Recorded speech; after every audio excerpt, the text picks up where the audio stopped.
Thank you. Thank you. We got business to do. It's good to see everybody tonight. We are here at Caldwell Police Department Community Room. We are here for a urban renewal workshop session to provide an overview regarding the reuse appraisal process used by urban renewal agencies. And our guest speaker this evening is Mr. Mark Philby. Thank you for doing this for us, Mark. I appreciate it. Thank you, Mr. Chairman. I don't really feel like a guest. I feel like one of the club member, but it's nice to be here. This question came up. It was posed to me 2 or 3 weeks ago by Commissioner Doty in an email, and I responded. Probably should have copied everybody. I don't know if everybody saw that email, but I characterized it as sort of a heads up to what you're going to hear tonight, and as I went back through that, I did spend some time, going through the answer to that, talking about what a reuse appraisal is, how it's governed by the statutes and appraisal practice. As I prepared for tonight, it really kind of captured that. So you're going to hear a lot of the same stuff, unfortunately, Brett. But the other thing I thought makes sense is I'll take that email out, forward it to the rest of the commissioners, so you'll have a little bit of what I'm going to tell you tonight in that email. And of course, if you got questions as we go through it, just interrupt me. I think the topic arises out of the concern that you may have heard in the public. Why does the urban renewal agency spend all this money acquiring these properties and give them away for free to private developers?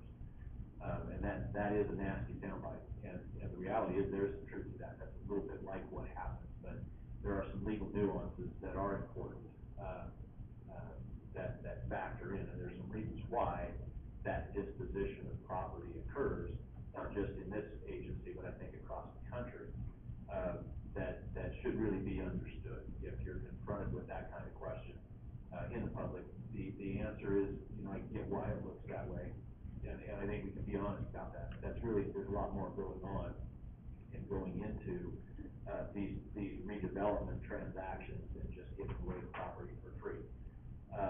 That said, it is, and I told you this before, and I told you this consistently, disposing, this is the language out of the code, it sounds horrible. Selling, I guess, is better. Selling property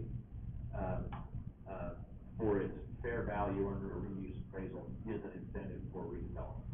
It is, and the development community looks at it that way, and we should be looking at it that way too. And I think across the country, where properties are redeveloped and disposed of to private developers through a fair reuse appraisal, that is an incentive to see lighted areas in your community redeveloped. So it is important to notice that from a legal standpoint, the agency does not give the properties away for free. And really, we'll get into this, it has to do with the requirements that go along with acquiring that property by the private developers. They, in turn, have obligations under our DDAs to invest.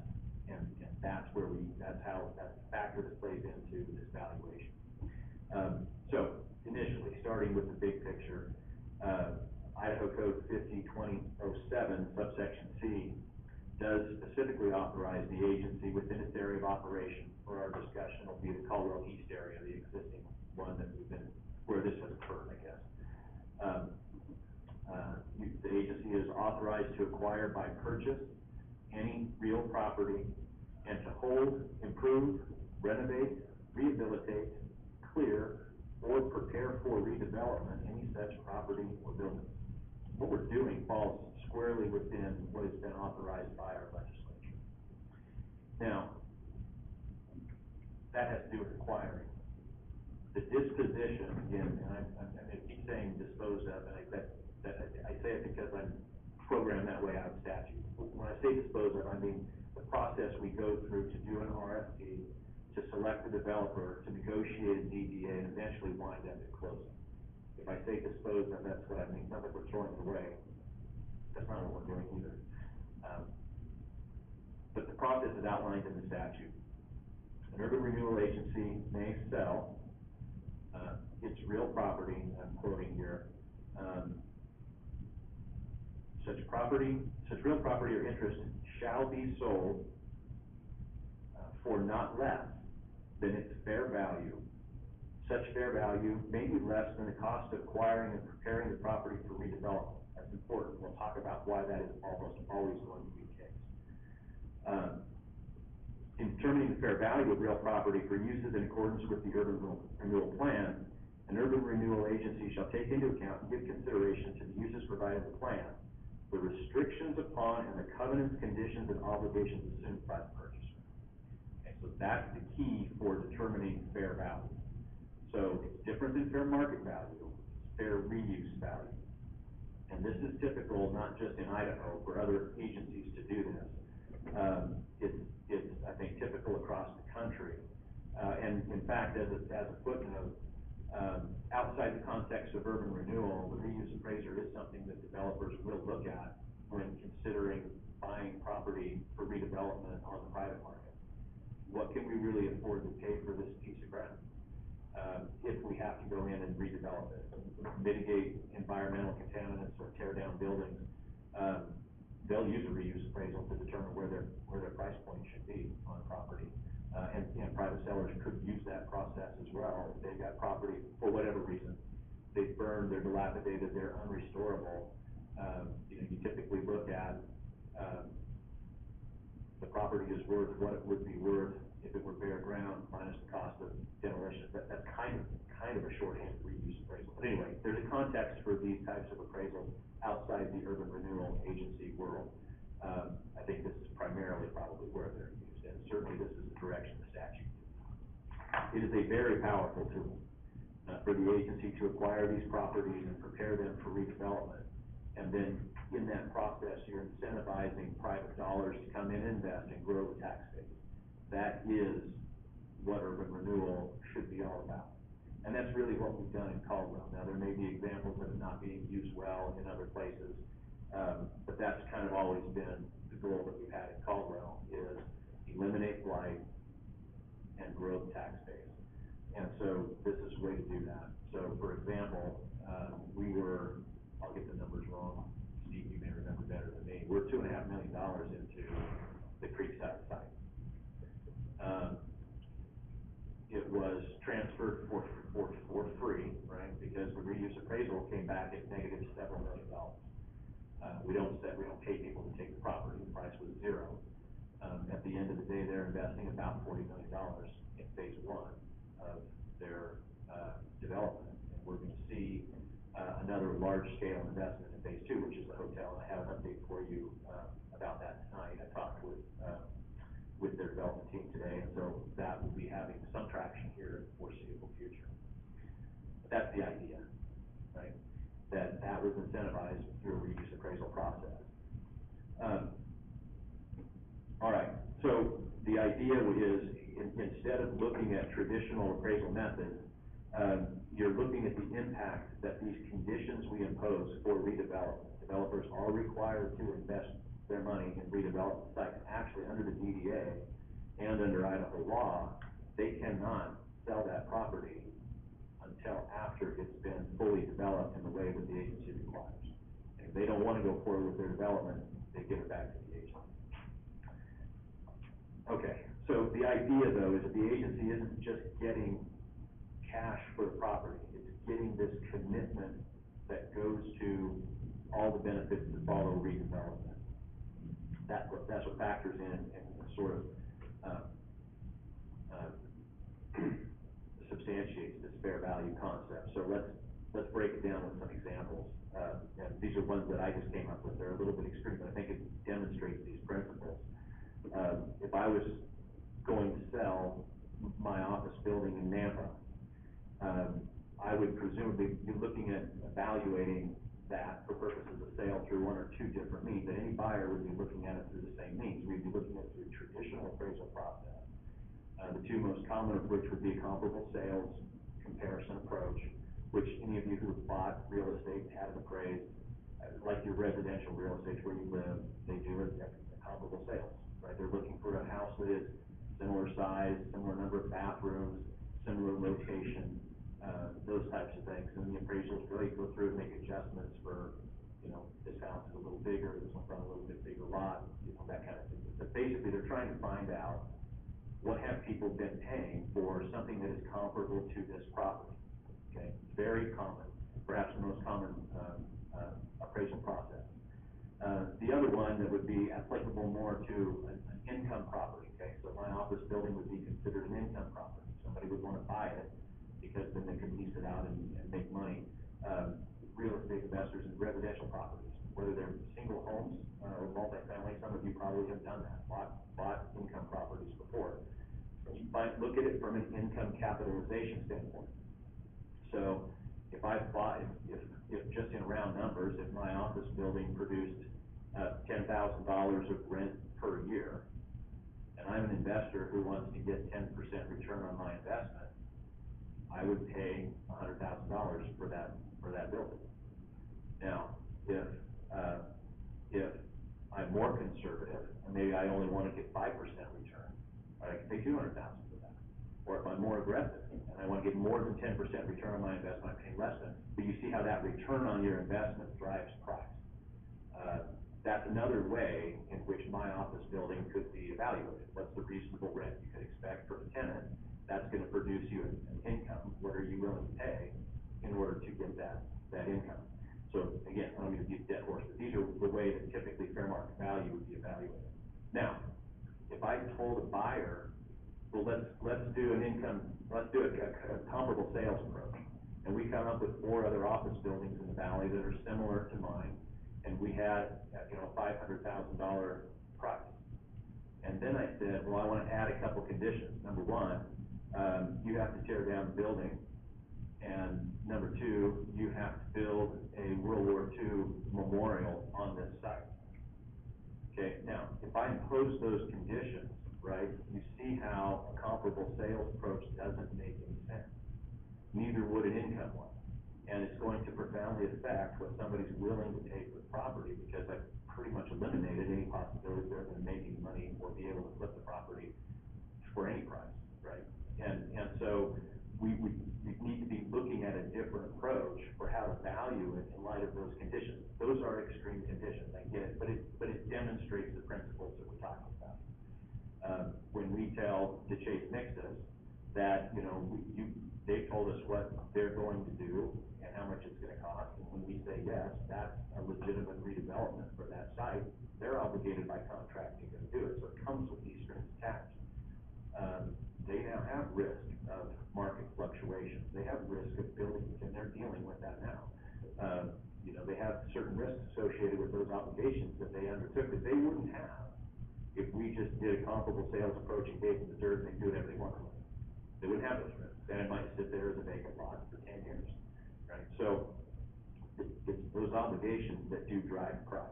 So reuse appraisal is how I talk about it. It may also be, if you're poking around on the internet, a redevelopment appraisal, same thing, or determining the residual land value. Those are all terms that speak to this same process.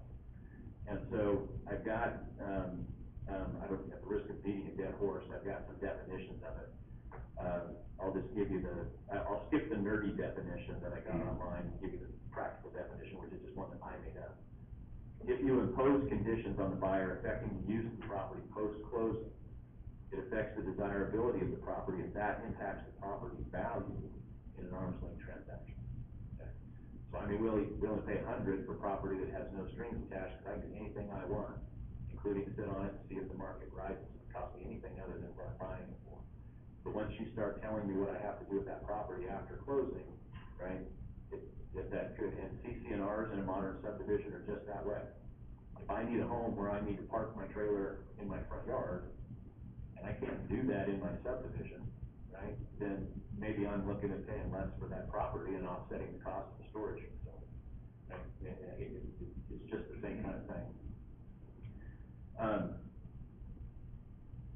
All right, let me read to you. This is the appraiser that we've used is Valbridge, and they're one of the only ones in the valley that do reuse appraisals. Valbridge is a national or international company. They just happen to have an office in Boise. And this is right out of one of their appraisal reports. The purpose of the appraisal is to provide an opinion of fair reuse value for the subject side, I guess there's another way we talk about this, the fair reuse value. They say it is, the most probable sales price of a property in anticipation of a specific future development or redevelopment of the property. Fair reuse value is typically a residual value derived by subtracting the total development cost, including an allowance for developer profit, from the estimate of market value of the property, assuming the proposed development is complete and stabilized occupancy, meaning assuming it's done and fully occupied by tenants. Assuming it's done goes to the fair market value. Occupied by tenants obviously would be important for your capitalization valuation.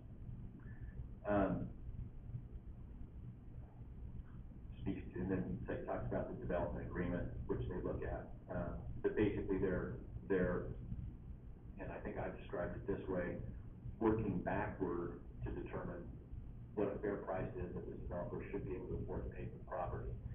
It is important too to note that a reuse appraisal is done in conformity with the uniform standards of professional appraisal practice.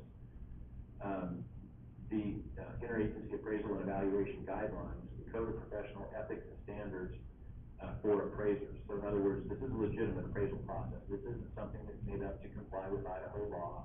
It's not something that we agree with the developer behind closed doors. This is how we're going to do it. It's a legitimate process that has its own set of rules, guidelines, and criteria for how it gets done correctly. So, specifically then what occurs is they're looking at the fair market value of the finished project. They subtract out of that the cost that's going to need to be invested to get there.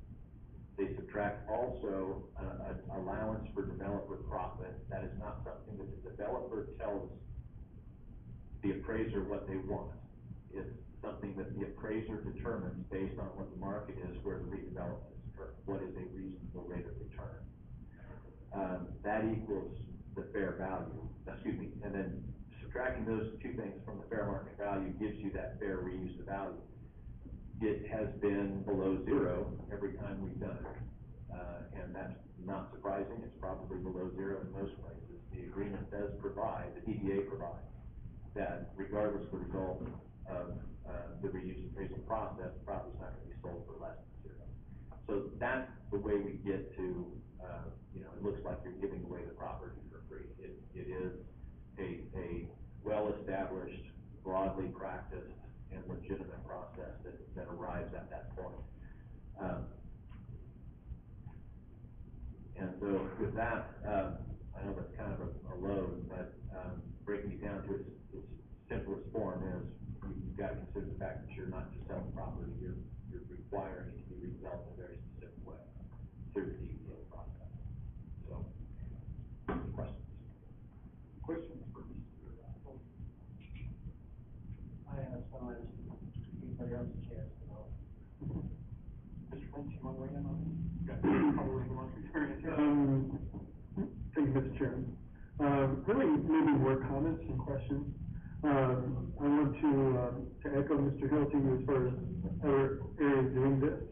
Prior to me coming to Idaho, I spent 15 years in Indiana, and part of my responsibility was to provide staffing to the Redevelopment Commission, which is basically their urban renewal district.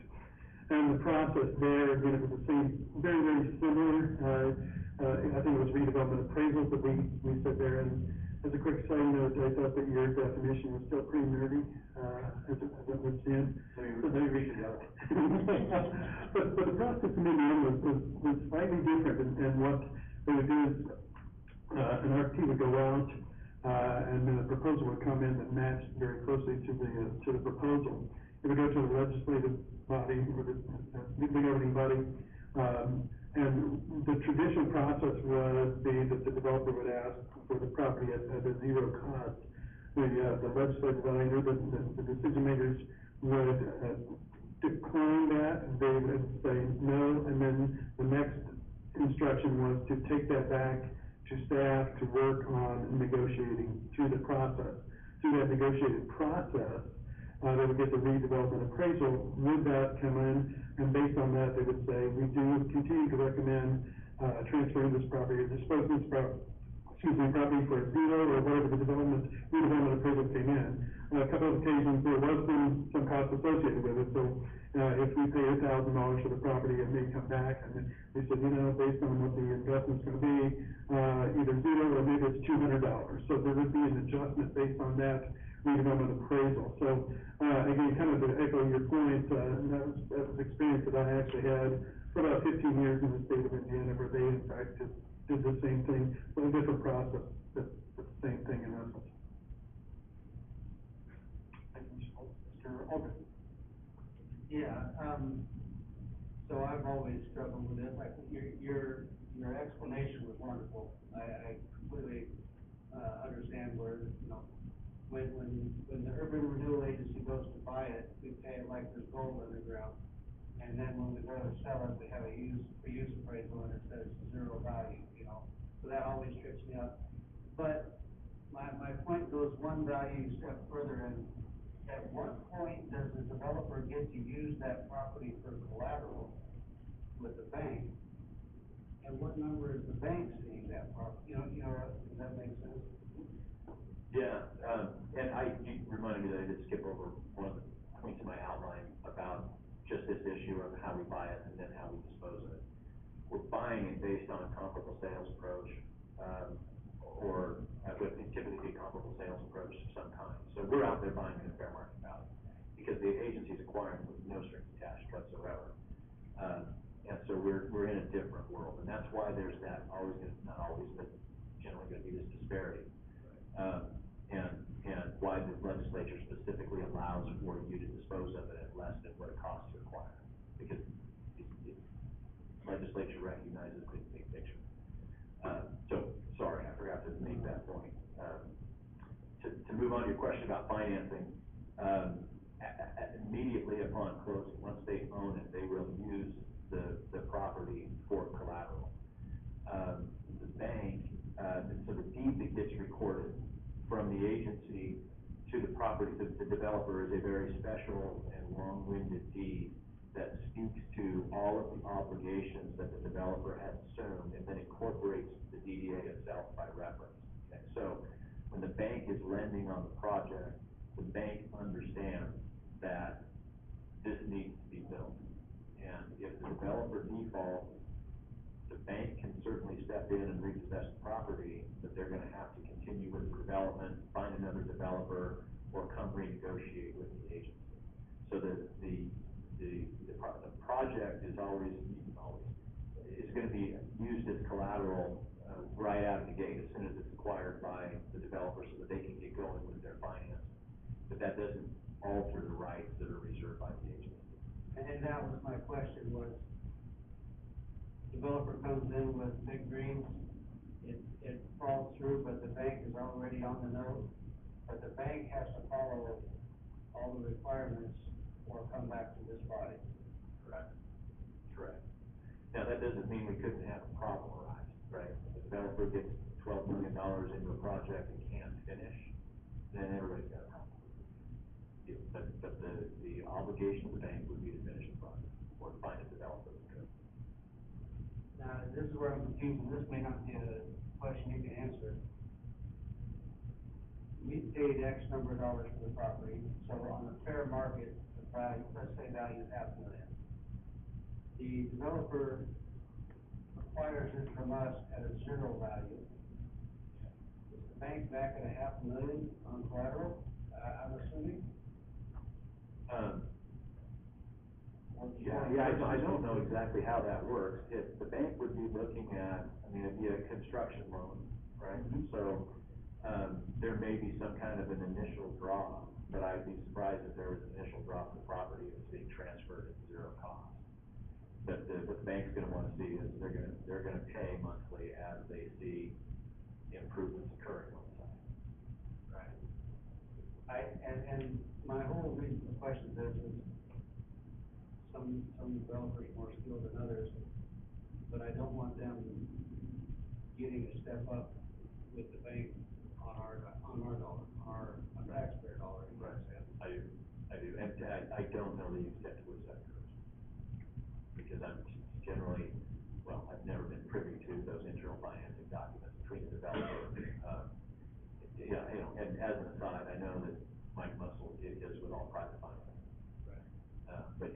not nearly the scale of some of these others that we're looking at. Thank you. That was helpful. Any other questions? Mr. Chair, One more. so I know, back from the beginning, the movie theater project, we've been consistently, always, the reuse appraisal has been listed zero, and that's what we've done. But when we started, Caldwell was not what it is now.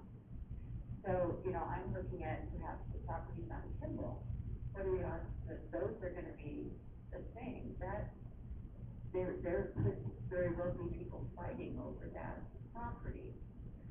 So I'm thinking, are we looking at something probably different there? We will go through the reuse appraisal process and see.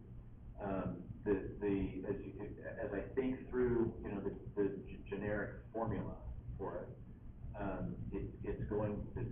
the difference would be on the rate of return that could be expected. So as a destination becomes more desirable, a property becomes more desirable, generally in the market, it's more desirable because you can generate a greater return on it. To the extent that they can generate, a greater return, relative to their investment, yes, that would tend to drive up those reuse appraisal values. Whether we're gonna get them up there or not, it's not something that's gonna be possible to determine. We have to have the nerds crunch the numbers. But again, it is possible that it could happen. Yeah, the way the formula works, it is possible. Yeah. Thank you. One more quick question. Are we required to use the reuse appraisal process as part of our urban renewal rule? That's an interesting question. Let me find the language. In determining the fair value of real property for use in accordance with the urban renewal plan, an urban renewal agency shall take into consideration the uses provided in such plan, the restrictions, the development conditions, covenants, et cetera. The question is, I don't think, I'm sure, the agency is not required to sell it for its fair reuse value. Does that make sense? So we got properties out at Sky Ranch where we're not doing this. We're selling those for market value. And it's just a different ballgame out there. Generally, it's not a redevelopment, it's a development.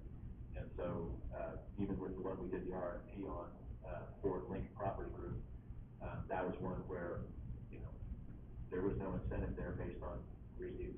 We just sold it for market value. So that's, but if you're gonna advertise that you're gonna sell it for fair value, right? If it's true redevelopment, then I think you have to take these things into consideration. Mr. Moore, do you have any questions? Here, thank you. Yeah? Well, I think Mr. Hilton did a really good job explaining the premise on several levels.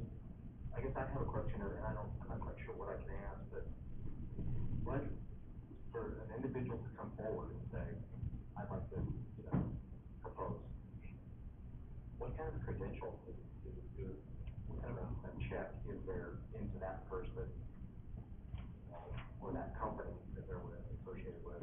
Yeah. What kind of a background process is that, or what stands required, I guess? No, I think I could tell you what is required. I'm going off memory here. There is a laundry list of information that they have to provide. And so they're not just painting a beautiful picture of redevelopment. They have to tell us, they have to provide evidence that they can get financed and a portfolio of prior projects. And then also, the development team that they have. So that would be, the development team would be composed of, an architect, engineer, and a contractor. And sometimes our proposers are those people, or they are one of those groups. But to the extent that they're relying on other folks for those things, then they have to also, give us the names of the individuals and companies so that we can see legitimate bank, legitimate architect, legitimate contractors. All of those have, projects that we can look at and experience. Are we allowed to have that information, that outline of what might be? Are we allowed to review that? Yeah. So Debbie, we just issued one on the Kimball properties, and it's got the standard requirements that would need to be in an RFP response. So if you could circulate that, by email, so you can see Yeah, so it's got the criteria, which are not just, what do we want to see developed, but why do you think you can do it? That they have to respond to all of that. Thank you. Any other questions? Thank you, Mr. Hart. Thank you. Much appreciated. Got a couple of minutes before we, get on regular meeting, so we'll just rest easy for a bit.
Call our meeting to order this evening. This is the monthly meeting, the June meeting of the Caldwell Renewal Agency. It's a regularly scheduled meeting. We just completed a workshop on reuse appraisal.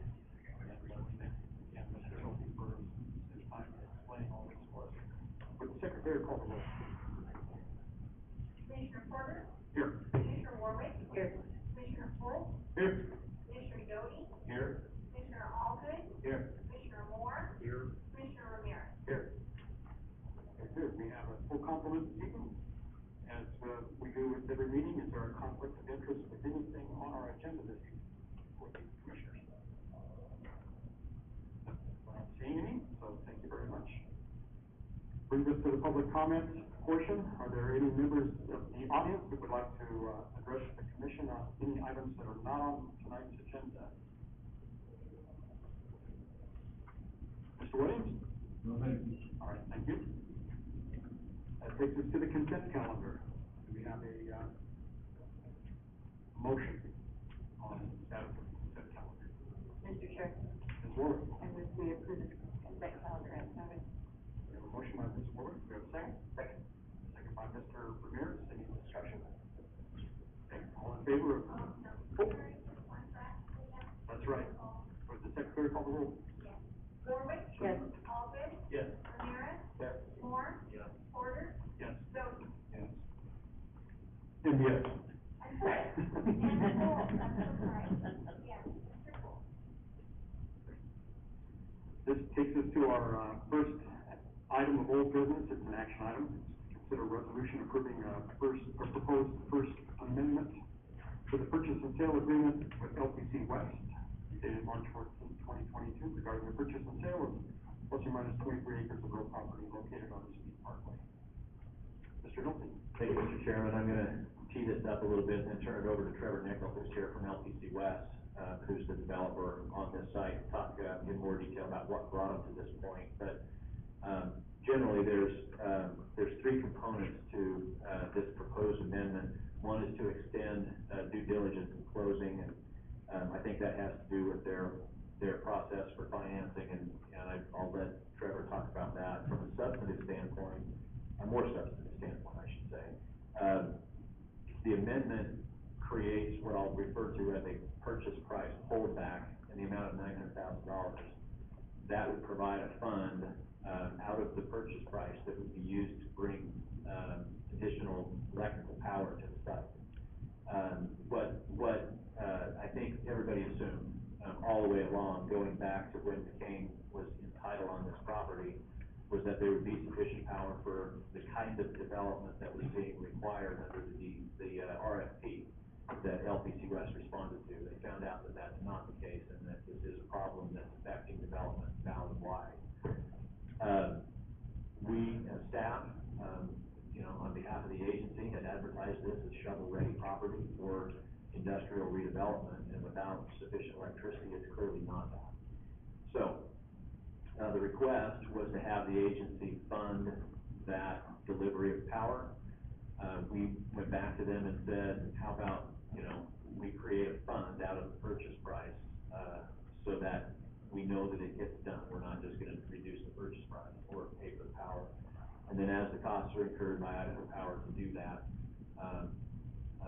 we will go ahead and pay those. And then if it can be done for less than $900,000, that will come back to the agency as purchase price. So that's what's proposed, the primary modification here for consideration, and that's the reason why staff is comfortable bringing this to you, is because we really felt like, that LPC West legitimately believed that there would be sufficient power there. That was the operating assumption that we were under as well. It is a hurdle that any developer that was successful would be dealing with at that site, given what, again, we're requiring them to build. And then the final part of it is to adjust the phasing. One of the things that came out was that LPC West had always contemplated 2 separate buildings in 2 phases. There is an underground, relatively high voltage, I can't tell you exactly what it is, but high voltage underground equals very, very difficult to move. And so they've got an underground power line that's causing some problem with site development. Certainly building, you know, two buildings of roughly equal size, which was contemplated. So they're gonna wind up with one much larger building, probably phase 2 or something smaller. So, basically lumping, the development of the site into one phase to commence 12 months after closing, and then be completed 395,000 square feet, plus or minus. So, adjustment to the phasing schedule, adjustment to sort of the purchase price, right, with this holdback, and then looking to push out due diligence a little bit. So, if you have questions for me, I'm happy to answer them. Otherwise, I'll turn it over to Trevor. Any questions for Mr. Hill? Great, thank you, Mark. Mr. Nichols? Thank you. And really, Mark did a very good job of explaining it, so, there's really not much more that's going on. I'll give you a background of where we're at right now. But I guess I will go ahead and address the due diligence items, and he was correct, that is just to line up with financing. Our due diligence is, really complete at this time. The property is satisfactory, and that, but during that period, that's when we discovered the underground easement. And that is when we also discovered the lack of power capacity on the site. And hence the request that we're asking today. But really, as of now, we're geared up to break ground this fall on the project. We're moving through design as we speak right now on the project, and anticipate breaking ground sometime in October of this year, really for the entire square footage across the site. And then to complete it, about 12 to 14 months later, so the end of 23 is when we anticipate having the entire site actually built out. But the reason why we're asking for 12 months is because, Idaho Power right now it's kind of up in the air as far as when it's actually, their upgrade will be completed, right? And so they're anticipating about 18, 24 months right now. And so that's kind of the curveball. And so as far as everything lines up, or as long as everything lines up, then we'll be complete at the end of next year. I'll go ahead and leave it at that and see if there are any questions, or if I can further clarify anything for you. Any questions for Mr. Nichols? Mr. Holder? Yeah. So, for either one of you, is it anticipated that the 900,000 would cover the entirety of the electrical upgrade? That's the current, yes, that's correct. So the city would bear 100% of that, or urban renewal would bear 100% of that upgrade, is what I'm getting at, I guess. Correct. Mr. Chairman. Thank you, Mr. Chairman. A few questions, if I may. Thanks, Trevor. Again, we appreciate it. And, appreciate all that you've done, through our area, and that you've worked with other groups as well, and, thank you for your participation in Caldwell. We're better off having you, so. A few things, when you put in the substation with 44 megawatts of power, has that already been utilized? All that power already been absorbed? And then the second part of the question is, are they upgrading to what? Do we know? Both really great questions. I don't know what the original, power capacity was at this time. I know that there was, when McCain came in, there was quite a bit of capacity there on the site. And so yes, all of that has been utilized or has been tapped into from my knowledge, and that's why Idaho Power is essentially telling us that we have to, these upgrades are required for us to get the power that we need. I know that, we're paying a proportionate share of the upgrades. And so we will be utilizing a portion of it. And from how I understand it, and, Idaho Power, they don't tell me who other users are or who's using it. They just tell me what we're gonna be using. So that being said, I know that I've seen the number, our portion share is, right around that $900,000 mark. It's a little bit lower than that. We're just having a little bit of contingency in there because we don't know our final cost for 18 months from now. But in that number, they show me that it's about $1.5 million of upgrades that are actually going in. And the next question from me, Mr. Chairman, is, and I know that these things can sometimes need to be confidential, but I'm just curious if there's an end user already in place, excuse me, and, with that, yes or no, I guess, is that 4.5 meg, would be sufficient? Again, if it was like a McCain, then they were talking about up to 16 megawatts of power. Obviously that could be, problematic, but, I'm just curious if you're, zeroing in on a end user and know basically what their power needs to be. So, we're working with different groups, but there's nobody officially signed, right? And that's what we know the city and the URA really want to see, manufacturing. So that's what we're gearing our power towards, is manufacturing users. So we're anticipating about 12 watts per square foot is really what it comes out to be, right? And so that's geared towards your heavy manufacturing. And so if there's a user that comes in there that's lighter distribution or warehouse, then, there can be a larger capacity user coming in there. But what we're gearing up for is to make sure that we can target and bring in manufacturing opportunities. And the discussions about Idaho Power, they're aware of that as well, I'm sure. So, they would be equipped, I'm assuming, to bring in more power if needed. If a McCain type of project did come in and needed an 8 meg, they would be able to, facilitate that. That's correct, yes.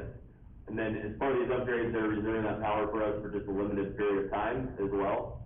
Because if there is more development that comes in there that needs more power, I mean, the whole area has grown significantly faster than probably any of us anticipated, and Idaho Power included, right?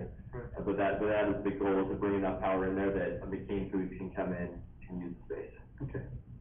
And then maybe one more question, I do apologize, but this might be more geared towards, Mr. Hilty, but, it feels like you guys are going to have a fairly aggressive approach to this, and moving into closing. And, again, with the McCain situation, and other situations, there's been a situation where, if it didn't happen within that set period of time, then that property, the Urban Renewal Agency has the, ability to repurchase that property at the sales price, the same agreement we have here.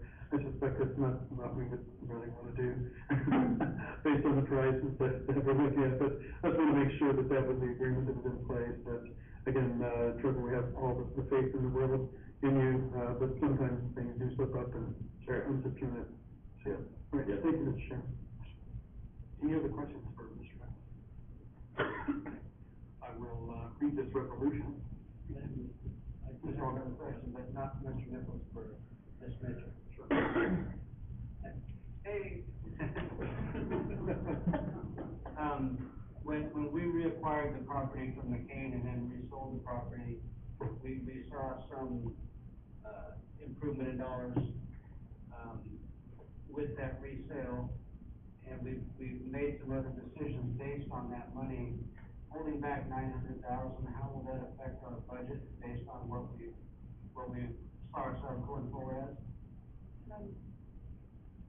Commissioner, Chairman, we have reviewed that in today's, meeting with, Mr. Porter, as we are looking forward to the budget workshop coming up in July, and we have accommodated that in the budget.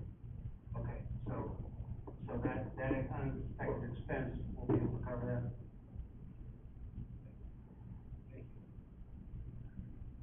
Great, thank you. Thank you, thanks, Chuck. Any other questions for either, any of the panelists? Okay, we'll go ahead and read this resolution. A resolution of the Caldwell Urban Renewal Agency authorizing the execution of a First Amendment to the purchase and sale agreement with LPC West Incorporated for approximately 23 acres located at Skyway and Speed Parkway. We have a motion. Motion by Mr. Robert, second. Second by Mr. Foltz. Any further discussion? Would the secretary call the roll? Alden, Yes. Warwick, Yes. O'Meara, Yes. Moore, Yes. Porter, Yes. Golds, Yes. Stone. Yes. Very good. Thank you very much. Takes us to item number 2 on our old business. Mr. Jenkins, our economic development report for May.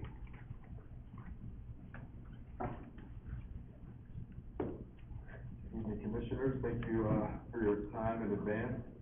Just a quick update to provide to the Commission tonight. Miscellaneous updates, I'll start off with that. So as we continue working with, this is the same area of the LPC West project, but on Highway 2026 speed. Phelan Development is working on an industrial project at that site, 17-acre property there. Continue to work with that group. They're working on, at this point, of course, the impact from ITD along that corridor, but they're getting through it and they're making some great progress. So really excited about that project, which will be a really nice entryway into the business park that serves the Sky Ranch. And then again, we're working with LPC West really closely. Commissioner Foltz mentioned that there was an aggressive plan for development, and that is, it is indeed true. I mean, LPC West is trying to move as quickly as they can to get this project underway, and they have every intent to get this development off the ground. So really excited about that one. And again, it's just a high-quality Class A industrial project that we're really looking forward to. We also continue to work with Nemo Arms and Federated Ordnance. They are located at 1906 Speed Parkway. And this project is a great one. They're going to provide about 237 jobs. They already started the hiring process for employees at that location. Working through some of the infrastructure, or the building details as it relates to accommodating the product that they're looking to manufacture at that location. So as we get through that, they're looking to, of course, get things underway and open as soon as they can. So that project is moving forward in the right direction. I'm also working closely with 2 workforce housing developers on properties in the college district in Caldwell. And I know workforce housing is typically an economic development project per se, or a point of interest. But as we look at the economy and the broader impacts that things have had here with the housing market, it's important that we fill in the gaps for the workforce housing needs that we have that are pretty widespread. So I'm excited about those prospects coming to fruition in the city of Caldwell to provide that much needed housing relief for the employees that we're hoping to bring into our community. I'm also working with Project Grill. This is a fast casual operator that's interested in sites throughout Caldwell. I'm working with them to identify prospective sites. San Alfonso, this is one we haven't talked about in quite some time, but they have an 18-acre property off of Aviation and Highway 2026.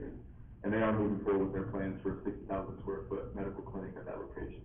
So that is coming together quite well. I'm also working closely with ITD and Compass to help accommodate some of the needs that we have that are, as it relates to forecasting for different projects that are coming online and things that we can do to mitigate issues that we see in the future. Ron McDonald here, our city engineer, he and I have jumped on a few calls with both entities with respect to growth. And it's important that we keep everybody on the same page here in the valley as we try to get on top of growth as opposed to reacting to it. So I think those conversations have been fruitful. And then lastly, as it relates to Miscellaneous Updates, Project Orange, it's a large-scale development company, and they are working on a 3-building industrial project in East Caldwell. They're hoping to start construction by the fall. And then moving on to North Caldwell, and one comment I'll make, just generally speaking, North Caldwell, the urban renewal district, this district has taken off much quicker than I personally thought it would. Many of us have been surprised by all the activity around that, but it just really speaks to the benefit that urban renewal provides to the community. I mean, it's just, it is vast, and this could be a case study at some point in the future. I mean, this is just amazing what we're seeing out there. I'll start off with Project P&W, their warehouse and logistics company, and they're looking at a site in North Caldwell. Really excited about that prospect. They'll be making a decision on their location in the coming weeks. And then Project Grizzly, we've had 2 great site visits with this company, again, another end user here. They're considering about 60 acres in North Caldwell for commercial sales and warehousing. And then shifting gears a little bit, going back to a project that we talked about at length, Project Imagine. I'm excited about this one, and I've been excited for 3 years almost. So this one is coming down to the wire now, but this one's, we are working closely with our site selectors, and I say that, with all jokes aside, it is certainly accelerating. Really excited about how things might come to fruition with this project. This would be a game changer for the city of Caldwell, so we're having some active discussions with them. And then Project Coast, working with a family fund concept that's interested in the Caldwell region. They're considering a large site in North Caldwell within the urban renewal district as well. Then Project 600, we continue to work closely with this group, to assist with their plans for a large industrial facility in North Caldwell. I believe this particular project may be the first of the cluster that I've mentioned thus far in terms of getting their development project off the ground. And then we continue to work with our utility partners, Intermountain Gas, Idaho Power, Swinger Networks, variety of partners to get utilities in line with the activity that we anticipate in that region. And then lastly, as it relates to downtown updates, I only have one, but this is a big one. So the RFP for Kimball Blaine is active, and it will be due on July 15th. We have engaged with a couple of prospects that we hope to, that connect with this RFP opportunity. So myself and Ophelia, whom will share her updates here shortly, but we are actively pursuing groups that might be a good fit for that location. And with that, that is my report, unless there are any questions from me. Other questions from Mr. Jenkins? Mr. Jenkins, you skipped over the most important one. You didn't discuss the car wash. Oh. Doggone it. Is that coming around pretty quick? It is coming around pretty quickly, Commissioner, all good. It is, and they're here tonight, as a matter of fact, so, I skipped it, intentionally, as they say, just because I know they're here to speak on behalf of their project, but, yes, working closely with them, in this location in particular, just having this facility at that location, would certainly be an advantage to the corridor that we hope to create coming into Caldwell. Thank you. Thank you. Mr. Chairman? Yeah. Thank you, Mr. Chairman. First off, I want to compliment Mr. Jenkins. We were in an executive session with the county commissioners on an economic development project in that North Caldwell URA, and he handled himself beautifully with the commissioners. Very, very proud to work with you and the process and the growth that you've developed in your profession, and might very well be the second best economic development person in the room.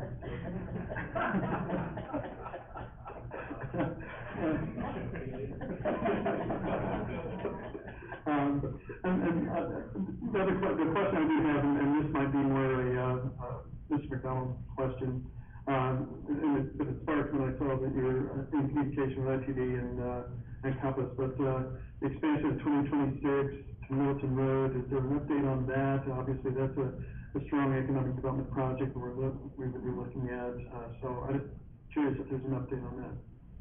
Absolutely, Mr. Fulton. And thank you so much for your comments. I was trained by the best. And, I will defer to, I do know the answer, but I don't want to play as if I'm a city engineer. I have a lot of other duties to do, so I'll let Mr. McDonald take that question.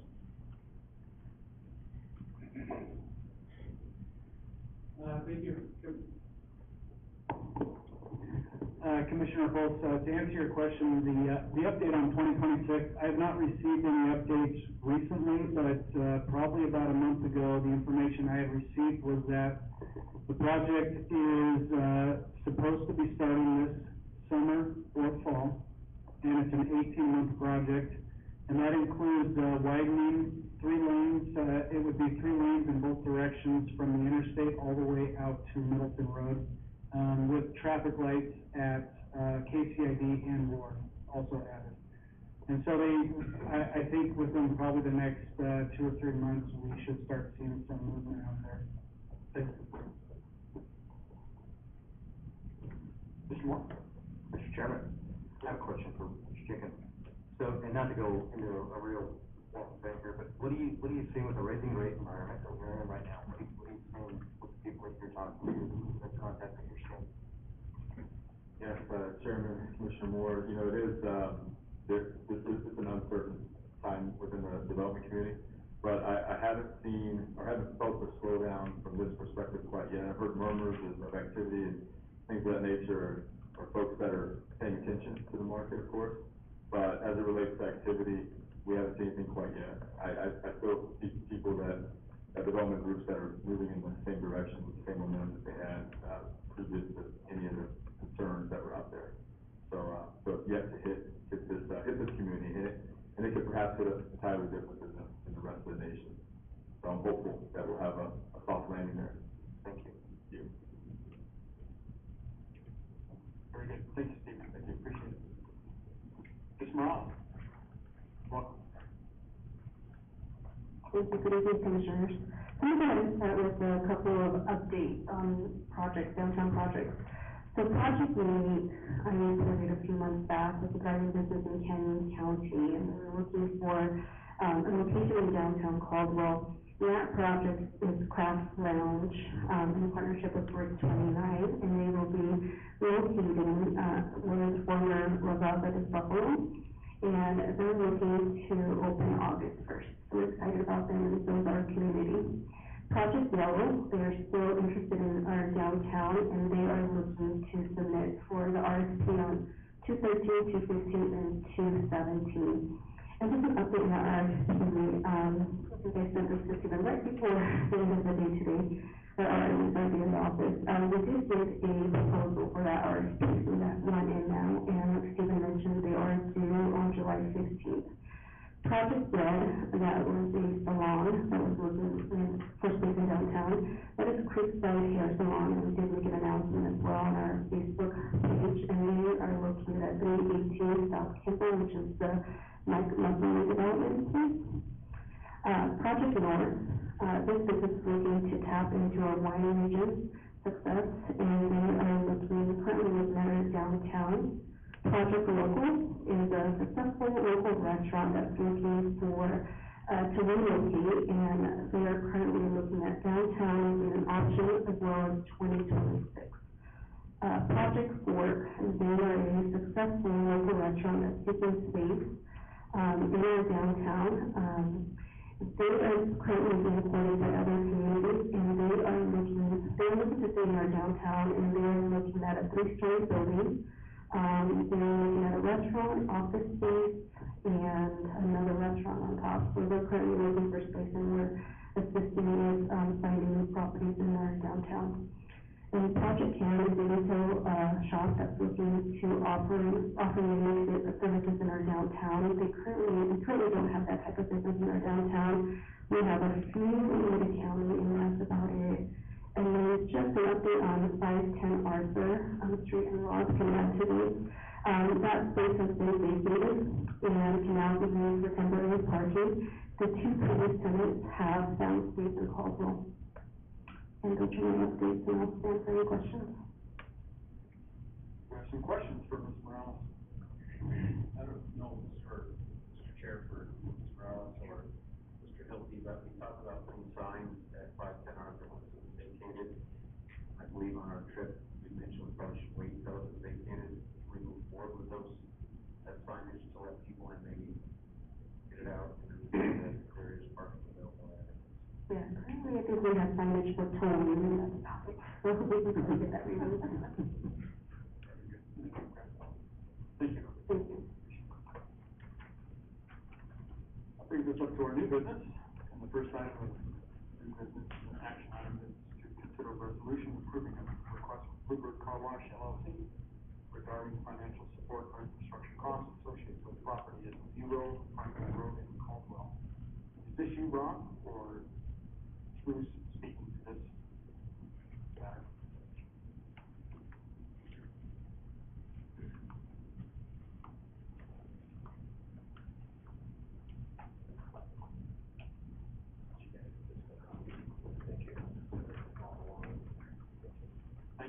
welcome. If you could give us your name and title. Yeah, I'm Dakota Gullikson, work with Rocky Mountain Companies here representing Bluebird Express Car Wash.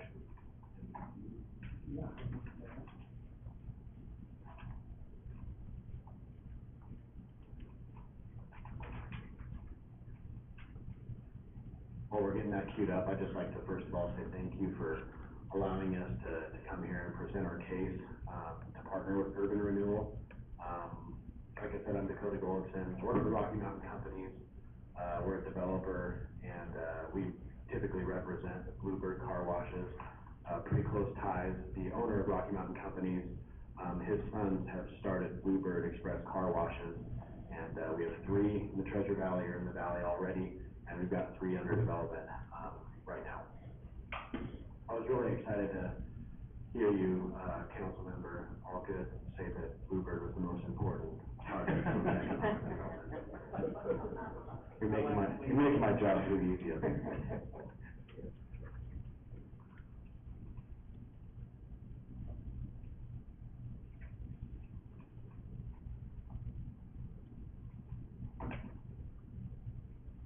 All right, we can go ahead and go to the next slide.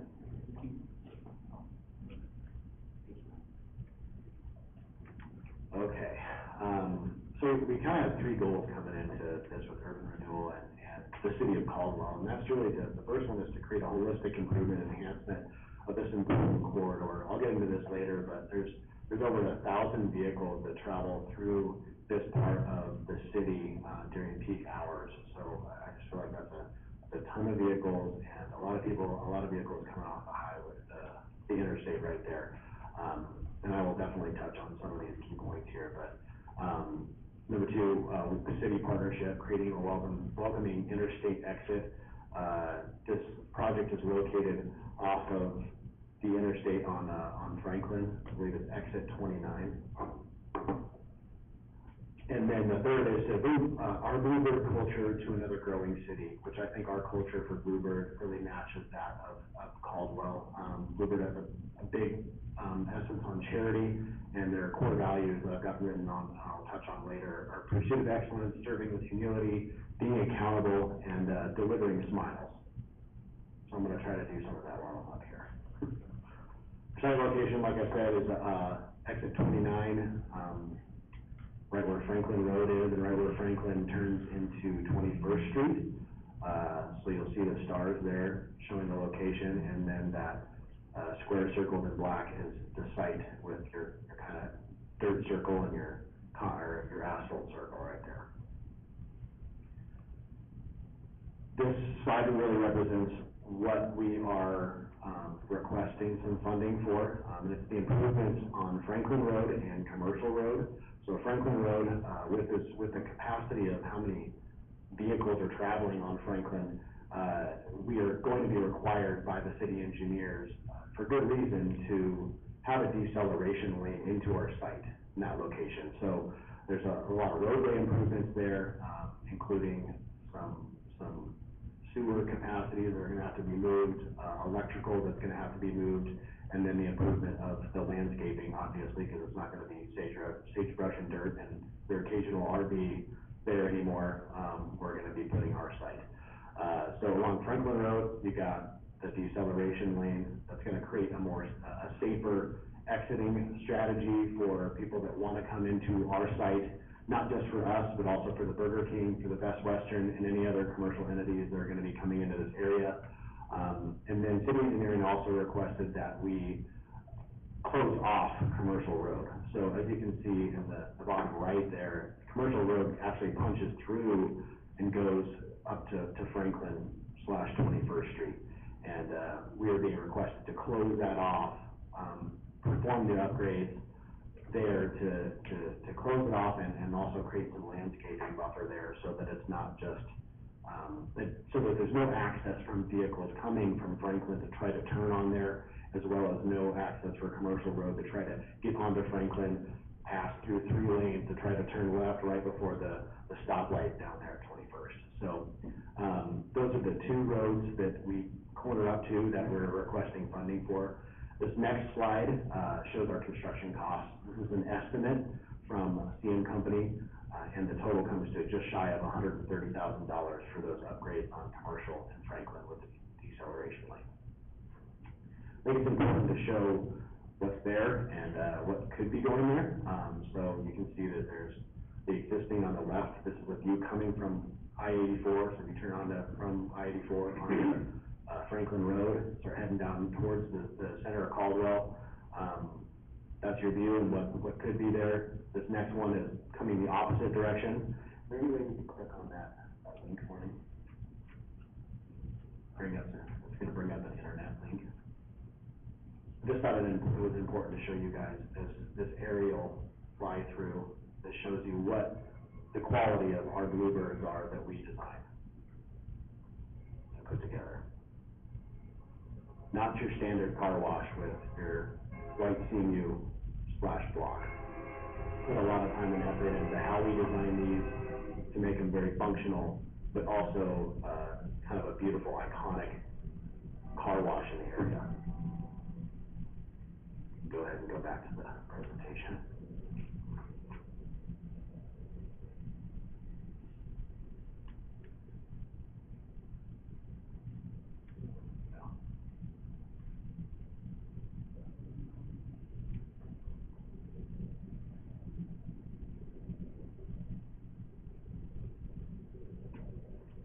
I think I got it now. This is just several of the car washes that we built and really what they look like. And bringing this home, talking about those goals that we talked about at the very beginning, is this holistic improvement of this very important corridor coming into Caldwell. Bluebirds are really I talked to the owners, they're like, we're the Ferrari model of car washes. We have all the premium products. We spend a lot of additional money to make sure that they're the best. Just talking to one of the owners today about just our vacuum producers, and he's like, you can jump online, they're the most expensive ones out there because they're the most efficient and they're the quietest, and which I feel like is an important thing when you're dealing with neighborhoods. And then our environmental excellence, these guys work so hard at making these washes environmentally friendly as possible. They are the most environmentally friendly washes in the state, and our water reclamation system costs 10 times the amount of your standard car wash in the state, because they just really want to focus on using the water that they can, cleaning it, either getting it back into the washes where it's necessary, and then the stuff that can't have anything done to it goes back out into the storm. So you're really looking at this site from dirt to shine. So you're going from your dirt, and like I said, your occasional RV. We've had to kick a couple people off the site that have had their RVs on there, to what I showed you earlier in the visuals and the fly through. Our city partnership, this is gonna have great visuals coming off the interstate and heading down the hill into your guys' downtown. Like I said, the traffic counts are really high. Deceleration lane is needed. Closing of commercial road is needed, adjusting the infrastructure, anything and everything that's included in that deceleration lane, as far as utilities, it's just absolutely necessary for what we're trying to do here. And then our culture.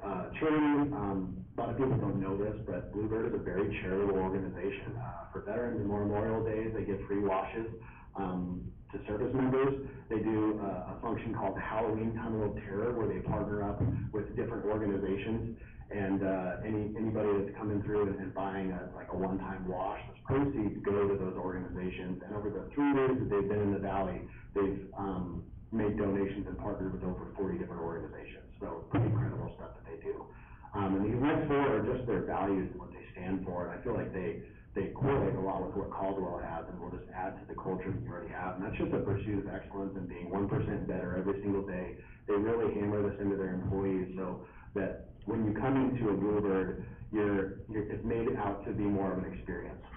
Because a car wash is a car wash, but when you've got somebody smiling there, telling you what to do, helping you out through the site, dressed professionally, they're required to wear bow ties. Found that out the other day. And then just being accountable to what you say you're gonna do, and just having that level of teamwork, is really gonna bring a lot to the culture of Caldwell. that's it, and I will stand for any questions you might have. Great, thank you, Mr. Fuller. Any questions for, Mr. Fuller? I just wanna make a little bit of a correction. We would not be proposing commercial. Okay. It would be that little side street, correct? Correct, yes, it would, side street, let me go back so we can. So yes, the side street. Yeah, this little, yeah. So as you come north on Commercial, you would not be able to continue onto Franklin, you would have to turn into the parking lot of the Bluebird Express. But there's a large lighted intersection there, which is where commercial crosses 21st. That is to the south of this, That would not be affected. that would not be affected. This access point right here. Right, okay, yeah, and that's only used by owner of these. Yes. Yeah, okay, just making sure.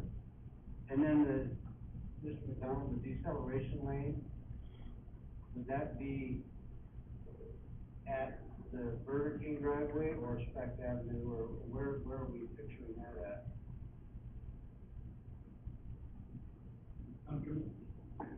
Commissioner, Allgood, the decel lane would be at the Burger King access point, which would be shared by the Bluebird Car Wash and the hotel that is just south.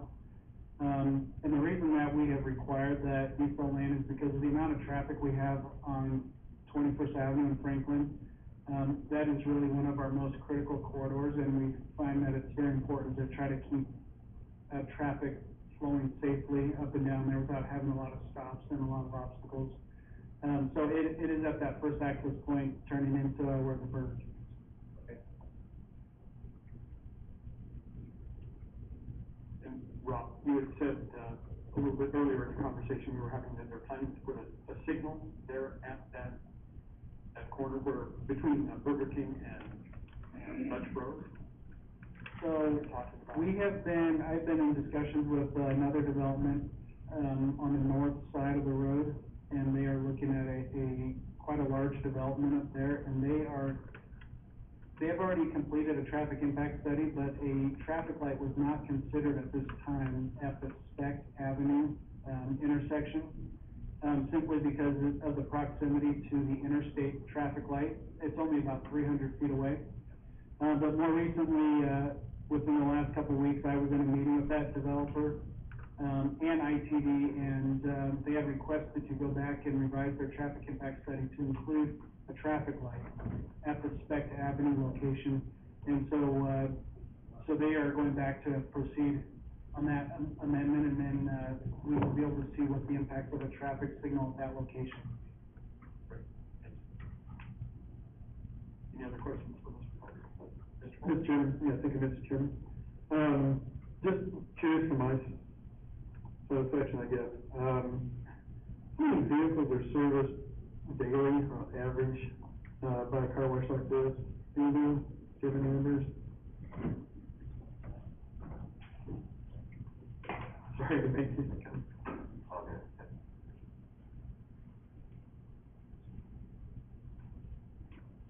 Excuse me, good evening, thank you for your time. My name is Matthew Witt, I'm the Director of Design and Construction for Rocky Mountain Companies, the development partner for Bluebird.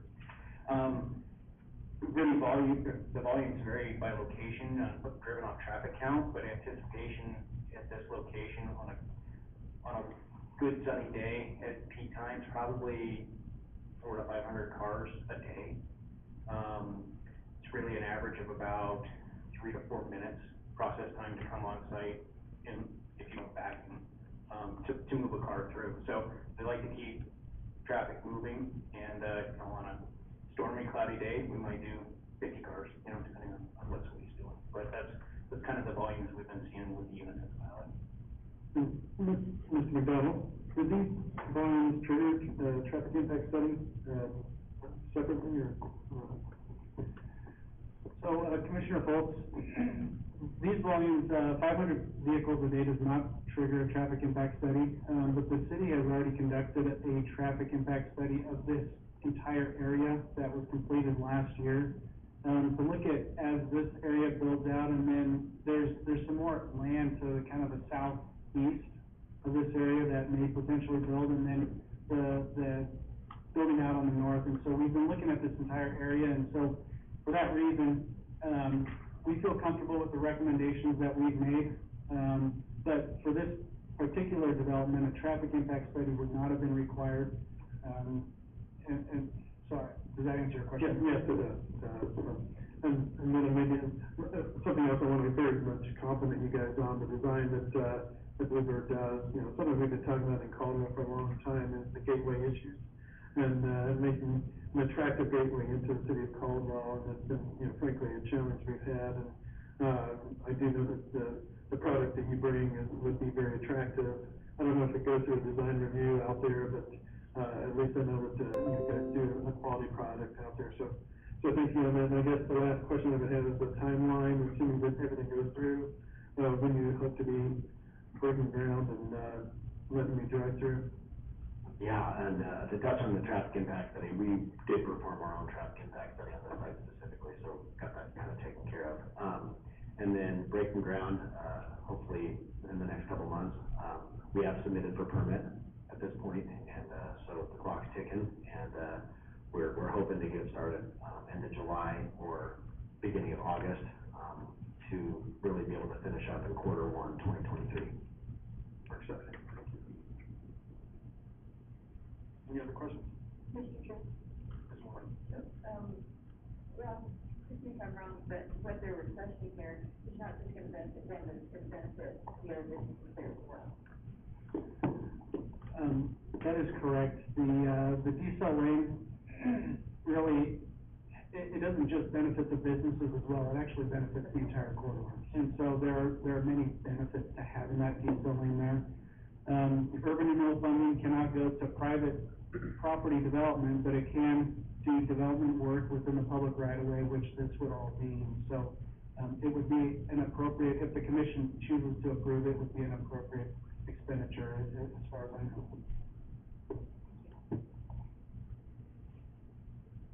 Has right of way already been dedicated? I'm sorry. To my knowledge, the right of way for the decel lane has not been dedicated at this point, but it would be, as part of the development of the plans, it would be required to be dedicated. Any other questions? Mr. Moore? Mr. Chairman, so this is kind of a different question, but just thinking out loud, for either Matthew or Dakota. So the state's in a drought situation, the governor declared, how does that affect business? What's the long term of that?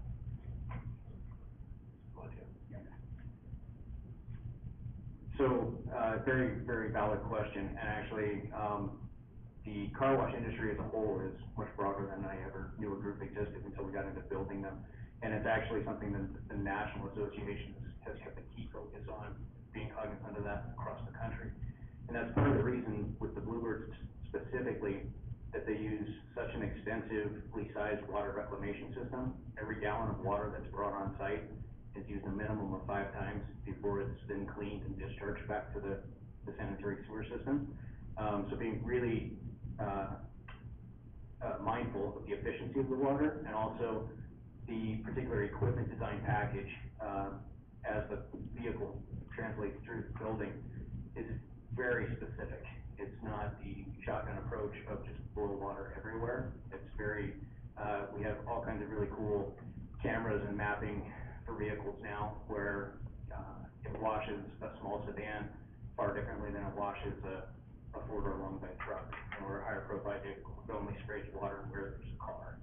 And everything's on automated shutdown timers, so if volume is low, then, you know, obviously we're not washing any cars, but we're not also keeping anything cycling that would be consuming water. So, it's a great question. It's one that, we'd be happy to follow up with some information that we've got from the national groups, to be very attentive to that, because, places with an even more hypercritical, state for their water, have, you know, aggressively taken action looking at car washes, but there's also a lot of data, backing, you know, the exact numbers escape the top of my head, but the volume of water we utilize to wash a vehicle is a fraction of what it takes if you were to do it in your driveway.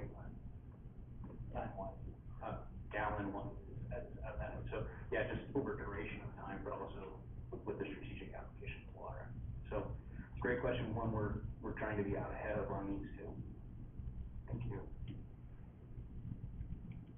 Just to add to that, it's about 5 minutes worth of a garden hose running. And so people are pondering, should I go to the car wash or should I, wash my car with the garden hose?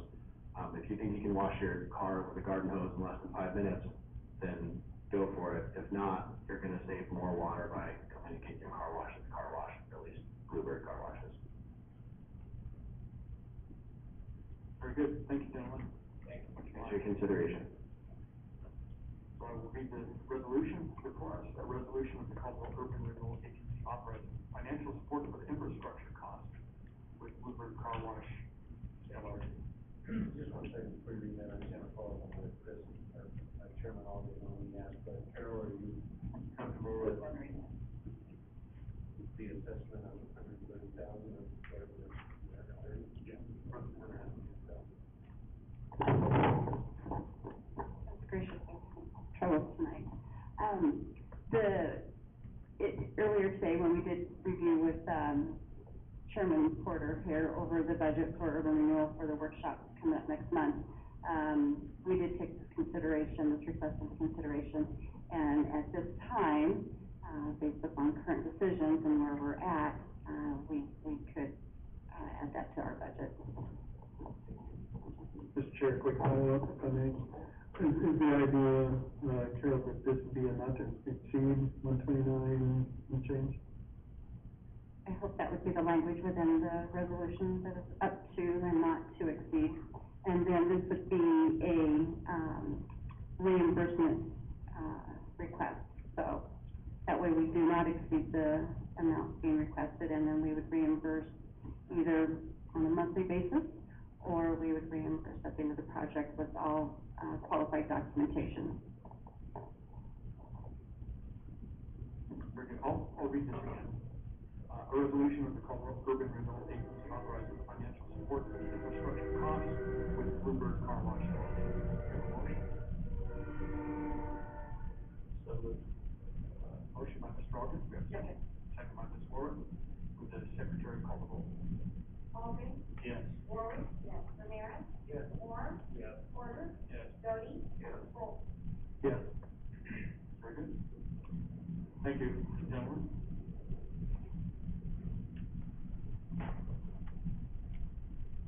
That brings us to item number 2 on our new business, to consider invoices for payment from our treasurer, Ms. Mitchell. Thank you, Chairman. Commissioners, tonight you have before you a request to approve $547,414.34. They're for the following, payments. City of Caldwell Economic Development, the June Economic Development contribution of $18,000. Our monthly legal services for, Mr. Hilty is $6,500. Second request number 2 for, Creekside at $330,711. Canyon County Fair Expo, this is for April and May submissions of $171,192.78. Refunded deposits for the 510 Arthur tenant. Easter Seals deposit of $4,278.33, and Sentinel Offender Services of $1,272. And then, second half of property taxes over on the King property at $15,460.23. And with that, I'll stand for questions. Any questions for Ms. Mitchell? We have a motion to approve those for payment. Second. Motion by Ms. Warwick, second, a fast second by Mr. Holt. Secretary call the roll. Warwick. Yes. Aldridge. Yes. Holt. Yes. Ramirez. Yes. Moore. Yes. Porter. Yes. Doty. Yes. Good. And our action item number 3, invoice for ratification. Yes, thank you, Chairman. Commissioners, you have before you a ratification. This is for, Pioneer Title Company. This is for the closing at 213 Kimball for $340,816.48. We have any questions there? Okay, we have a motion to, ratify this payment. We have a motion by Ms. Warwick, second by Mr.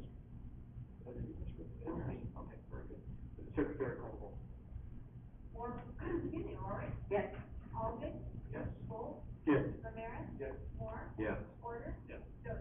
Yes. And now our treasurer report. All right. As I mentioned earlier, this is just a reminder for commissioners that our July meeting, we do have a budget workshop at 6 o'clock. So this is where we'll go over your budget, and then in our July meeting, we will call for a public hearing, and that public hearing then will be held in August, at your August meeting. So just a reminder for that 6 o'clock workshop. Okay, we have for you tonight, the treasurer's report. As always, we start in that, for me tonight, it is a gray box. I don't know what color you have.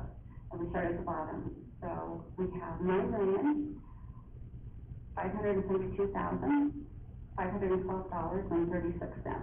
It's broken out into the following three accounts. Our LGIP account is $116,755.85. Banner Bank CD at $250,380.49. And then the Banner Bank operating account, you have $9,205,376.02. And then in the following categories within the operating account, we have the restricted for our land account or job creation of $264,291.09. Our restricted rental income at TVCC and our other rental properties at $744,522.89. And then restricted for our projects at $8,195,932.04. And with that, I'll stand for questions. Any questions for Ms. Fisher? Motion. Let me have one more question. All right, yes. So, costs are unexpected and things have changed then from basically about a month or two ago. Are we still pretty much as we projected financially coming to the end of the urban renewal area? Or, are we still kind of in the same position we hoped we would be financially? I will say that with a yes, maybe answer. Okay. That doesn't sound very confident.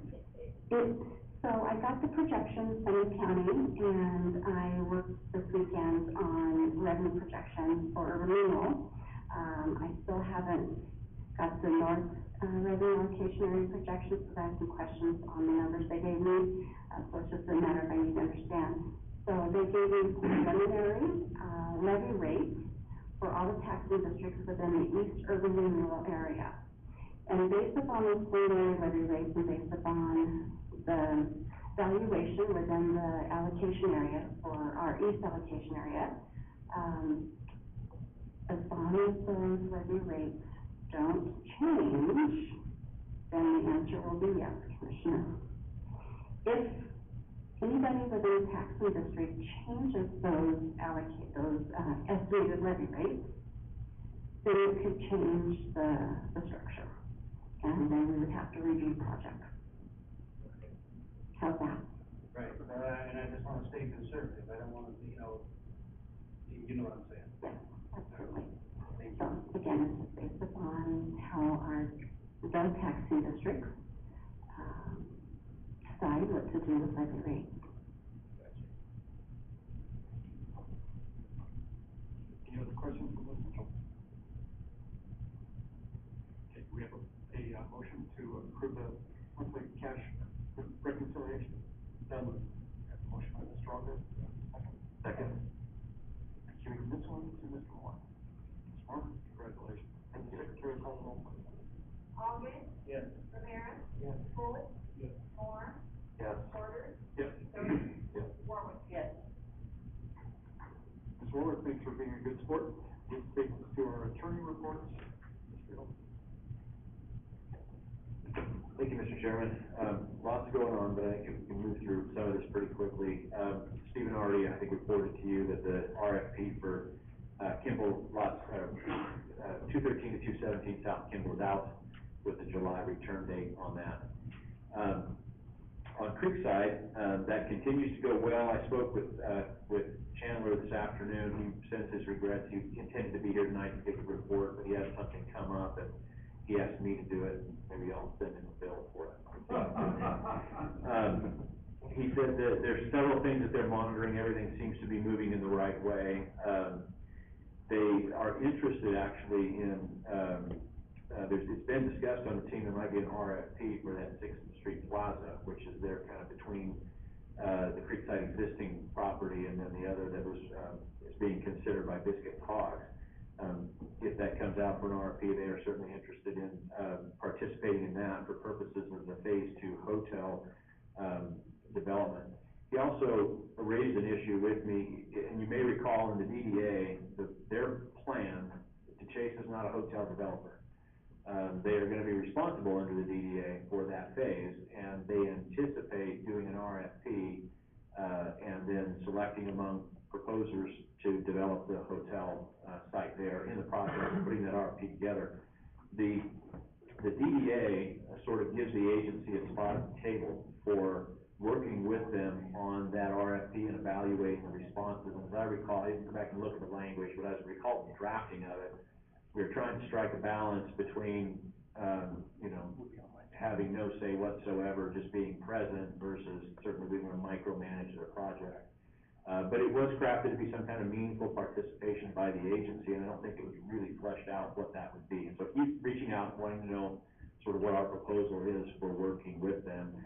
What I had envisioned is, that we'd simply have, probably a commissioner, and possibly a staff person, the two people kind of assigned to take a look at the RFP and more importantly, the responses to that, and just kind of be aware of what they're doing.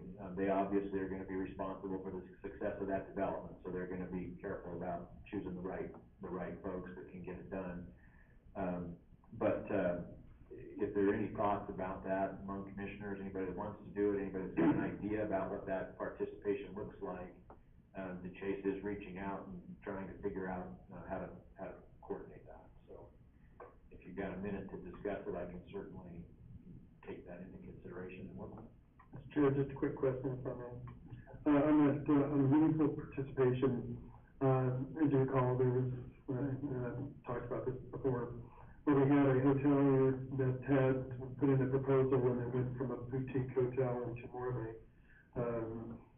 interstate type of hotel. I'm assuming that meaningful participation, that's something we would address as the type and quality of hotel we would anticipate at that time. Yeah, that was the purpose of it, was to make sure that the results stayed true to the intent, which is described in both the RFP and the DDA.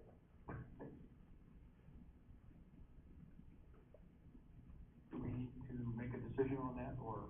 No, I don't think so, but it may be that before your meeting in July, there's at least some initiation of that process. It's not probably likely to happen within that time frame, but, maybe what we can do is just at this point have some staff person, maybe Steven's the guy, to participate in that, or maybe Jim, you are. But if there's an organizational meeting or something like that, I know they are working on putting the RFP together right now, and they are working with consultants with experience, in the hotel world, for sort of how to put it together and what kinds of things they want to ask for, in the RFP responses. But maybe if it happens between now and the next meeting, staff level can handle it, or we can handle it with you, and then maybe at that point, we can come back with a little bit more concrete. Here's what this commitment's gonna look like, here's how often they're gonna meet, or when they're gonna meet, if that's a better way to approach it. Yeah, I'm certainly willing to fill that position. I'd much rather see somebody else from our team here have a chance to step up and do that. And as Julie used to work with the old Saratoga, is there anything that would, depending on when they met? Depending on when they met, I'd be happy, I'd be happy to. My schedule makes it so before 2 p.m. most days is done, but. Okay. So that would be my suggestion. I'd like to share the responsibilities among the, Certainly. Mr. Chairman, brighter minds here. I would concur with that, too. Very good. Thank you. If you want that. Thank you, Dave. Very good. That's good. What I'll report is that we've got a couple commissioners interested in being there, and let them know with that. Great. They also, I think we reported to you before, they did encounter some environmental contamination at the site. It looks like it's 4 truckloads of contaminated soils that'll need to be removed. We don't have a cost estimate on that. I won't put Rob on the spot. It doesn't look like it's going to be that serious.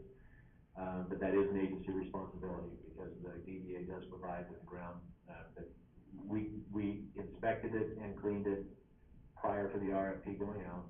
But the DDA does indicate that if anything's found, which is of course not unusual on these properties, that the agency would step up and clean it. So costs are pending, but Carol, I don't think they're gonna be all that significant. We should know in the next 2 weeks, I think, so I'll let you know when I see something. Chandler did tell me that they are, quote, almost out of the ground, meaning that once they get past that point, they're not gonna find any more surprises underground. It'll just be construction vertical. So they're almost at that point, is what he said. That's the report on Creekside. Any specific questions on that one? That seems to be coming along. I'm gonna skip over the biscuit hogs just for a minute, and we'll get to that here, after these others. On Arthur and Kimball, Ken Senga, who's the principal in Aztec Development, has been very responsive, I think, I'd say, over the last 2 or 3 weeks. He's provided some of the documentation that we need to move that forward. The team that kind of circled the July meeting is sort of the go, no-go date for that. But I've been encouraged with his responsiveness over the last couple weeks, and I think there's a meeting scheduled with him this week to continue to move toward. Again, there's a potential for expanding that footprint to encompass all of that property, and then some subterranean parking, and makes a significantly bigger project out of it than what was originally proposed on just the property owned by the agency. And so certainly I think it's worth, taking some time to pursue how that might go. And I can report that it does seem to be, we got his attention and he's moving forward and it isn't away. On the lot at 306 Kimball, as you know, we knew that had contamination when we acquired it. I think I've also reported that IDEQ reached out to the city and the agency regarding the Brownfields Program, which is a grant program of federal funds that they have access to that can help not only with the evaluation, but potentially with remediation at that site if it's required. That's kind of a nice windfall for the agency to have that help, and IDEQ is very eager to work on this kind of a project. They like downtown renovation, they like what Caldwell has done, they like working with public agencies, and so it all looks very promising at this point. The status of it is there's an application to be filled out. They are actually taking the lead on creating that application. I don't know exactly when that's gonna be filed, but I suspect we'll have some good news for you by the time of the next meeting. In the meantime, everybody has given Mike muscle, sorry. I'm sorry. Help me with my memory here. It's always been my understanding that if you accept Brownfields dollars for contamination cleanup, you kind of get this tag as like a Brownsville community, like a problem. And there's something we have avoided in the past. Has anything changed there? We've been very concerned about being on the list as a problem area that the government has stepped in on. Yeah, you may be confusing it with, the sort of the super fund site, where the agency, the DEQ or EPA can come in and take over as much of it's a very broadly powered federal agency that does, take over stuff. This is a different program where they work cooperatively. They know there's a problem there. There's been a file since the early 90s when there were a couple of leaking tanks removed from that site. So this is not a surprise to them. They were pinged when the agency acquired the property back in February, and that's the point at which they reached out, and we were already in the process of having it evaluated when this occurred. So, and the kind of contamination that's there, petroleum contamination as we've discussed before, among the world of environmental contamination, petroleum is not particularly, it's not as problematic as some of the others. So we're hopeful it won't be too bad. And then I was gonna say, in the meantime, Mike Musser will be in the process of demolishing the building that's there and scraping off the old asphalt and then actually turning it into usable parking space, although unpaved, here even in the interim before we get the clean bill of health on the site, so. Okay, yeah, my concern was the federal government involvement, and it also puts a lot of strings on everything that happens around it, that maybe could have avoided in the past. Yeah, we'll keep monitoring that. We'll get a copy of the application before it's filed, once they consider it like that. Okay, that brings us to Biscuit Hogs. I'm gonna turn it over to Steven. He's been in communication with Boomer and this, to set it up, the project had changed somewhat, was presented to you at the last meeting. The scope had been reduced. There were a couple of ideas that came out at the last meeting that were gonna be considered. And I haven't had discussion with Boomer, although I did within the last month eat at Biscuit Hogs for the first and second time, and I concur with Commissioner Caldwell, but it's a worthwhile place to spend your money. But anyway, Steven, can I turn it over to you and introduce the team? All right. I am back. So yeah, I've been working with Boomer Godstill, the principal owner of the Godstill company, with Biscuits and Hogs. And we've been talking, at length about this property. Put simply, Boomer is the kind of partner that is certainly open-minded about the project and just wants to find a way to bring this thing to the finish line. I love his level of creativity. It's reflected not just in his brand and the product that he has at Biscuit and Hogs, but even in this property here as it relates to the benefit that it will provide broadly to the city. So, yeah, he and I have talked about different options that might work for this property. So just keep that in mind as he discusses this project with you all tonight. Boomer, he has gone back to the drawing board and really looked closely at the project. And, yeah, I'm just hopeful for the outcome here. But to be honest, it's a project that could continue to help with the strong momentum that we have with the downtown core. And it's one that will provide benefits beyond just at this location. It's one that can provide broader shopping benefits and folks that can engage further in our downtown core. So this is precisely the type of brand that we want in our community, and one that certainly comes with a creative mind that's open to different concepts that will make this project come to life. So with that, I'll pass it on to Boomer to explain more about the details of the project.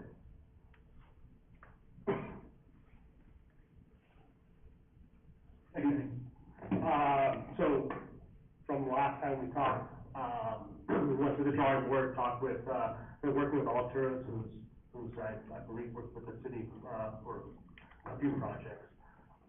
Went down, back to the drawing board and looked to see what options we have. Obviously, our goal is to try to get as close to the original plan as possible, utilize as much space as we can. With the position I'm in and the way everything is with construction costs, it's not feasible for me to be able to create that restaurant space and hope that retail comes in, and be successful. So as per our last conversation and cutting back, our building and putting it as a single tenant, that's pretty much where we're at. I know, some of you guys are against parking, and not utilizing all that space, for density. So we're open to options. We're open to, cutting that space in half and creating Biscuit Hogs right away, getting up and running, and hopefully down the road, having more options to fill in the space. But as much as we've tried, I can't financially make it work, to be able to expand and put more shops in there myself at this moment with everything going on, so. Questions?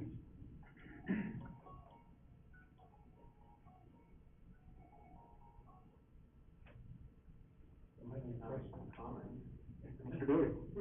I just think it's so far removed from the original RFP that it's gonna be a difficult situation.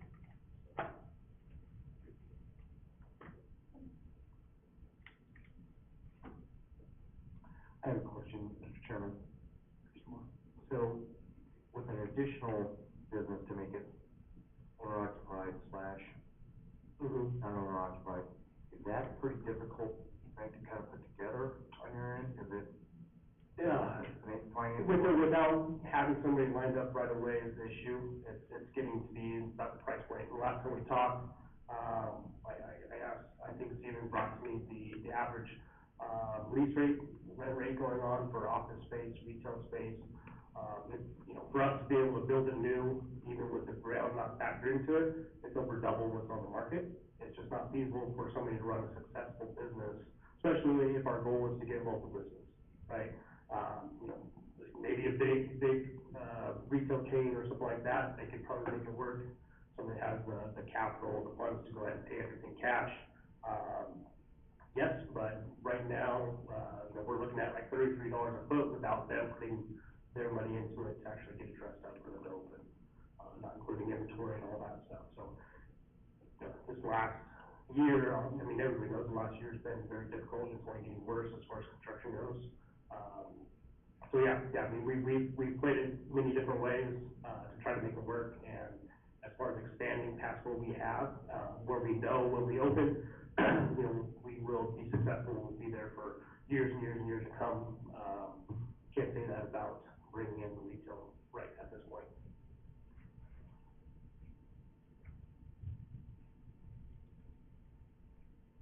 Mr. Hilton, would you come back to the podium and give us your perspective on what kind of a decision that we need to make in regard to this?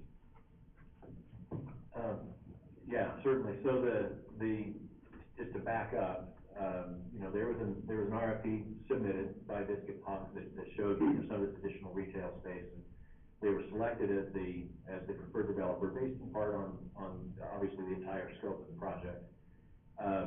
I have worked with Boomer's attorney, over the months, and I know they're looking at this very carefully about what can be made successful there. And, what he's telling you is very sincere, that they just don't feel like they can tackle this original project. So what he's proposed to do is build their restaurant.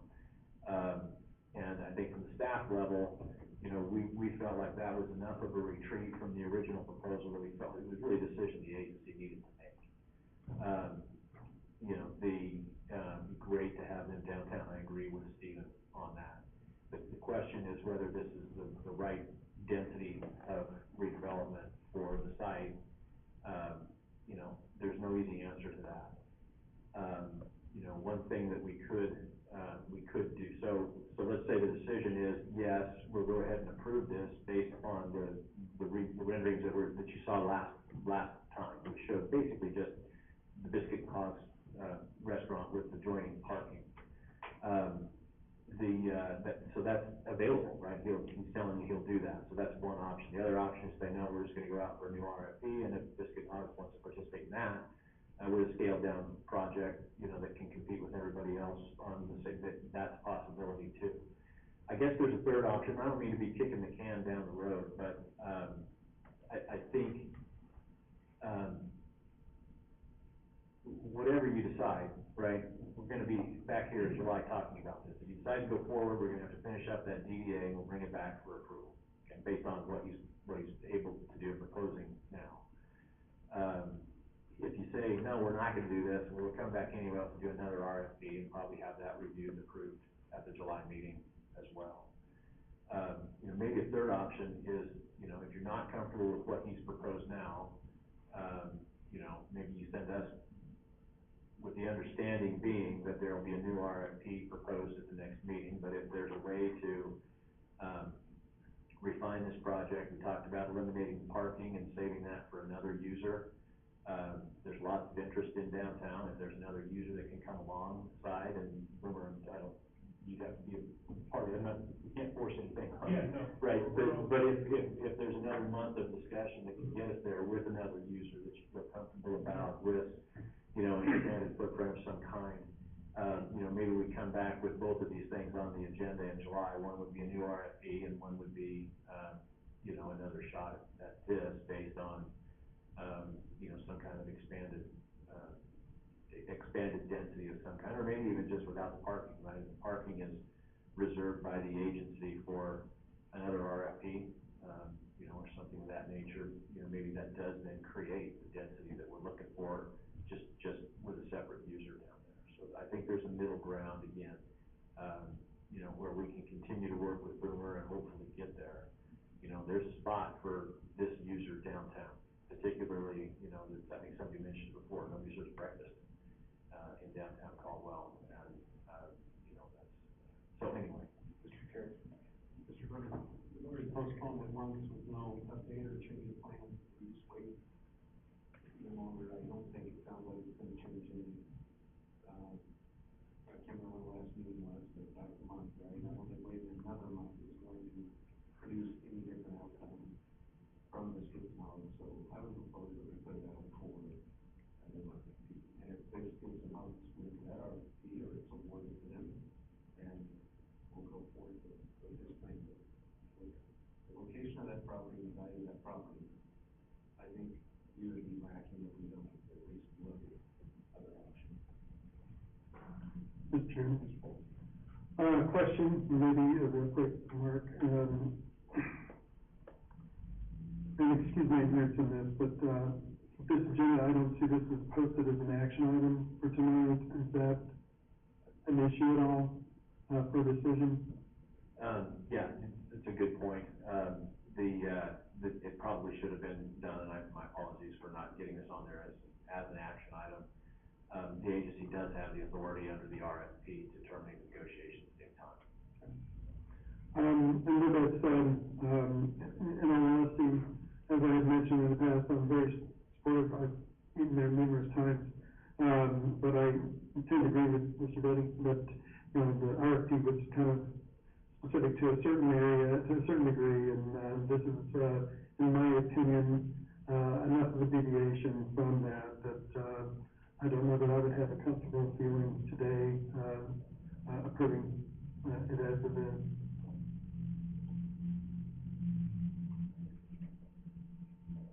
So, I'm just slightly confused, we can take an action on this tonight, or we cannot?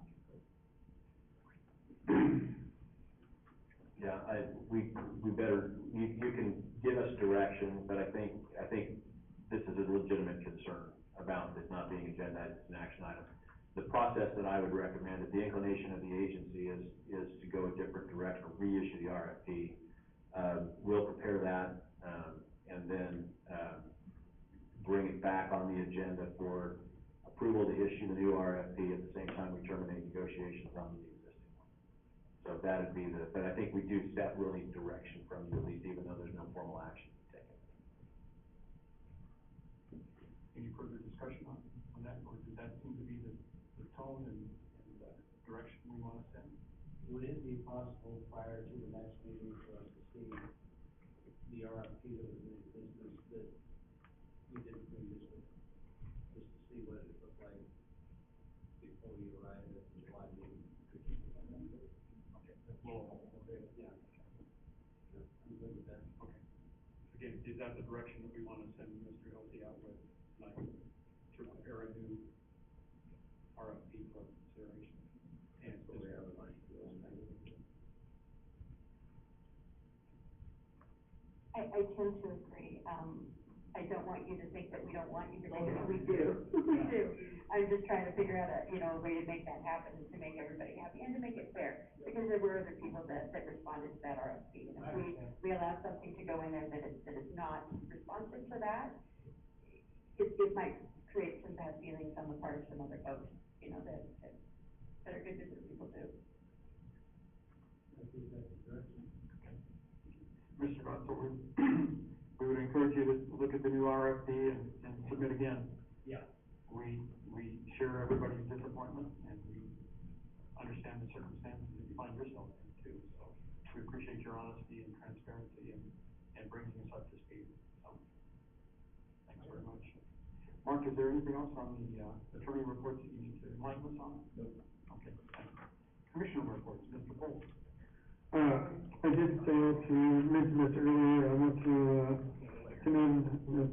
Morales for working with Project Unique. I, for years, worked with Dustin at Brook 29, trying to get him here, and I guess I didn't happen it that you did. So thank you so much. We appreciate those efforts. That's all I have. Ms. Ward? Mr. Doty? Participated in the Chamber's golf tournament, so did Steve and Ms. Morales, I guess, when you were there, right? I was there, yeah. Did you play? I was there. Oh. So So it's a really good time, and many, city members and yes, employees as well as our community was out there. So it was Looked like that, good weather that day too. We did. Yeah. Mr. Romero? All good? Mr. Millar? I participated in Dayton last week, and, that's a very exhausting thing, but it's very rewarding, and, I'd like to see Cole more of that. Good. Well, nothing from me tonight, and, appreciate everybody. Do we have a motion to adjourn? Motion, do I have a second? Second. All in favor? Any opposed? Thank you so much.